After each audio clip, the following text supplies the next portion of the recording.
Scorpio, welcome. So, tingnan natin kung ano yung mensahe sa'yo. Pagdating sa love, career, money, at advice sa'yo ngayong November. Okay, start na tayo. Give me the message for Scorpio. Ano yung mensahe sa'yo? Give me the message for Scorpio. Ano yung mensahe sa'yo?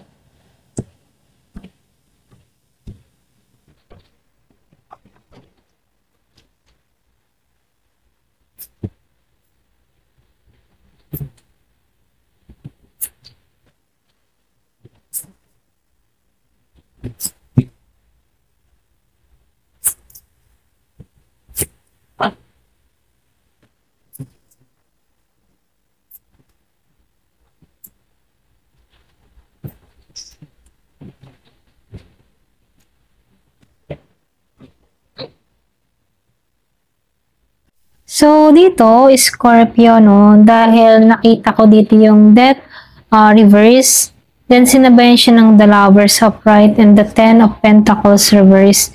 So, ikaw mismo yung simbolo ng card na to, okay, sa Death. Kasi nakikitaan ko dito yung transformation na nangyayari sa'yo, okay?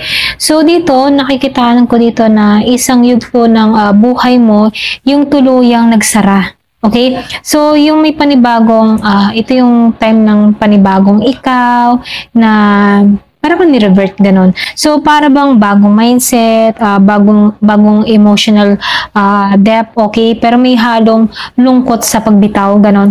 So, dito, nakikitaan ko dito sa The Lovers, naka-upright siya dito, may malalim na koneksyon o mahalagang pagpili tungkol sa pag-ibig dito, So, maaaring merong relasyon o band na sinubok ngayon, okay? So, kailangan mo nang piliin kung alin yung para sa'yo at alin yung dapat bitawan, okay? Iba sa'yo meron kang kadiling na Gemini, okay? So, dito, dahil lumabas din yung Ten of Pentacles reverse, so, yung iba sa inyo, meron ka ditong kawalan ng stability or pwede rin sabihin na meron kang iniinda pagdating sa finance mo, Maaaring natigil yung mga plano para sa pamilya or pwede rin commitment o pangmatagalang relasyon, So, ito rin yung sign na hindi lahat ng gusto mo ay binubuo ni tadhana. Okay? So, kailangan mo lang dito matutunan, kumbaga iba sa inyo, kahit meron kang problema financially, kaya mo tong makabawi muli. Kumbaga, binibigyan ka pa rin dito ng hope at pag-asa na makakabangon kang muli. Okay? So, lumabas yung damon dito and the strength, So, unti-unti nang lumilitaw yung mga lihim, okay? So, yung pagdududa, kung meron kang pinagdududahan, pwedeng meron kang mga natutuklasan. So, alam mo kung ano yung totoo. So, mas nakikita mo na ngayon kung sino yung karapat-dapat, ano yung hindi dapat ipaglaban, okay? So, dito, nakikitaan ko dito, matatag ka, matapang ka, kahit ba masakit, kinakaya mo ng may dignidad, okay? So, dito, ito din yung energy ng pagbangon mula sa gitna ng sakit, alam mo yun? So, dito, hindi ka sumuko, pero natuto ka, Kumbaga, hindi ka sumuko, pero natuto ka. Kumbaga, may paglago na nangyari sa'yo. Okay? So, dito dahil lumabas ang the Tower reverse, and the Four of Pentacles reverse. So, nakikitaan ko dito, ito yung prevent ng delay sa total collapse. Okay? Alam mo yon. So, dito maaaring may pinagdadaanan kang malaking gulo, pero natututo ka mula rito. Kaya ngayon, mas handa ka na. Ganon. So, nakikita ko dito, marami kang natutunan sa mga experience mo dito sa The Tower, Pero dito sa Four of Pentacles, merong pagbitaw o pwede rin sabihin pagpapalaya. Yung iba sa inyo, or pwede rin hindi mo na masyadong kinokontrol yung sitwasyon, Kung dati, kapit na kapit ka sa isang tao, isang sitwasyon, ngayon natututo ka ng bitawan at magtiwala na lang sa daloy ng kapalaran dito. Okay? So, nakikita ko dito, sa Judgment. Nakikita ko dito yung rebirth and awakening May matinding realization or forgiveness. Maaaring second chance sa sarili mo, yung iba sa inyo o sa isang relasyon. So, ito yung calling ni universe, Harapin yung past, ayusin at magsimula muli ng mas malinis na konsensya. Okay? So, nakikita ko rin dito, sa Two of Wands reverse and the Eight of Swords reverse. Yung bang tipong pakaramdam mo, minsan minsan wala ka pang klarong direksyon, ganun, okay? So, parang gusto mong sumulong muli, pero hindi mo alam kung saan.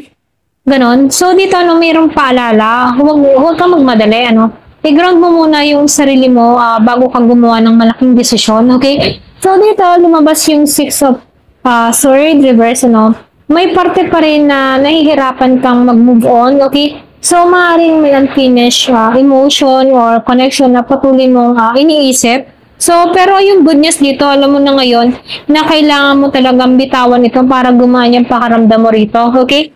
So, dito, lumabas yung the Sun reverse and the Nine of Swords reverse, Hindi pa ganap yung kaligayahan na nararamdaman mo ngayon, Kumbaga, meron pa ditong feeling emptiness or feeling lungkot, ganyan. Pero ganun pa man, hindi naman kasing bigat tulad ng dati yung lungkot na nararamdaman mo, okay? Ito lang yung healing in progress, kumbaga. Kapag tinanggap mo yung lesson dito sa death, okay? Judgment dito, nakikitaan ko dito, babalik din ng liwanag, okay? So, dito sa Nine of Swords, naka-reverse siya. Ito yung huling card. Nakikitaan ko dito pag-alis ng takot at guilt, okay? Unti-unti kang nakakawala sa overthinking at anxiety, Mas payapa ang isip mo ngayon kaysa sa dati. Kahit di ba perfect ang lahat, okay? So, dito yung pinaka-minsay sa'yo, Meron ka ditong major transformation. Tapos na yung lumang cycle. Oras na sa pagbabagong buhay, okay? So, dito nakikitaan ko dito yung clarity after confusion, So, alam mo na yung totoo, kahit masakit, okay? So, yung emotional strength mo nito, hindi ka bumagsak, mas lalo kang tumatag, okay? So, yung Four of Pentacles, naka-reverse siya dito. So, ibig sabihin nito, ito na yung time for letting go, okay? Matuto ka ng hayaan na ang hindi mo na kontrolado, okay? So, nakikitaan ko dito sa Nine of Swords reverse, nakikitaan ko dito yung healing, okay? So, dito, unti-unti ka na nakakahanap ng kapayapaan, okay? So, dito, kumbaga, kailangan mo lang matutunan makalaya sa isang sitwasyon na hindi mo kayang makontrol, okay? So, kapag napakawalan mo to, itong mga iniinda or itong mga gumugulo sa isipan mo, matatagpuan mo muli yung bagong simula at bagong pag-aasa. Kaya dito, Scorpio, sinasabihan ka dito na huwag kang susuko, Kung meron ka mga pinagdadaanan sa buhay, darating din yung panahon na nasa tuktok ka ng tagumpay, okay? Ayan, hanggang dito na lamang po. Thank you for watching. Love and peace.